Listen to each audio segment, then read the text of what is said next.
بسم اللہ الرحمن الرحیم۔ السلام علیکم ورحمۃ اللہ وبرکاتہ۔ میں ہوں علی شیر، آپ دیکھ رہے ہیں ہمارا یوٹیوب چینل ورلڈ گائیڈنس۔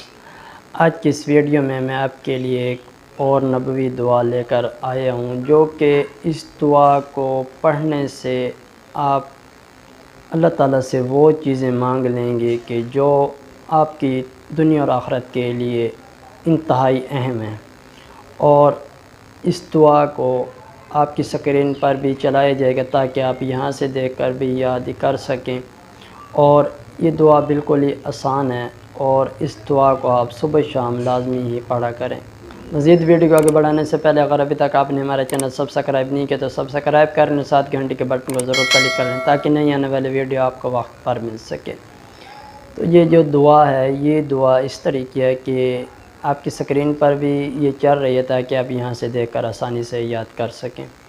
ایک شخص آپ صلی اللہ علیہ وآلہ وسلم کے پاس آیا اور اس نے کہا کہ اللہ کے رسول صلی اللہ علیہ وآلہ وسلم، جب میں اپنے رب سے دعا کیا کروں تو کیا کہا کروں؟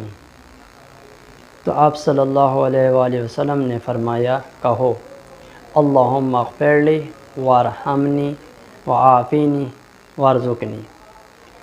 اے اللہ مجھے معاف فرما اور مجھ پر رحم فرما اور مجھے عافیت دے اور مجھے رزق عطا فرما۔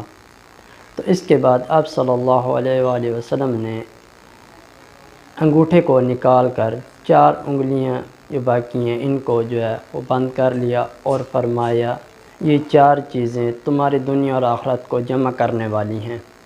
تو یہ جو احادیث ہے صحیح مسلم 7026 نمبر ہے، یہ نیچے یہ لکھا ہوا ہے، آپ یہاں سے یہ دیکھ بھی سکتے ہیں۔ تو آپ اس دعا کو اپنی زندگی میں لازمی شامل کریں تاکہ اس دعا کی برکت سے آپ دنیا اور آخرت کی تمام چیزیں جو ہیں وہ جمع کر لیں۔ آپ اس دعا کو اپنی نسلوں میں یاد کریں، اپنے گھر والوں کو یاد کریں، اپنے دوست احباب کو یاد کریں۔ اس ویڈیو کو زیادہ سے زیادہ لائک کریں، شیئر کریں تاکہ انسانیت کے لیے یہ نفع ثابت ہو سکے۔ اسی طریقے آج کی ہماری یہ ویڈیو تھی۔ امید کرتا ہوں کہ آپ کو ہماری یہ ویڈیو اچھی لگی ہوگی۔ ہمارے چینل کو ضرور سبسکرائب کر لیں تاکہ اسلامک اور نیوز اور جتنے بھی ویڈیوز آتی ہیں آپ تک لازمی پہنچ سکیں۔ انشاءاللہ جلد ملیں گے نئی ویڈیو میں، تب تک کے لیے اجازت چاہتا ہوں۔ اپنا خیال رکھیے گا، دعاؤں میں یاد رکھیے گا۔ اللہ حافظ۔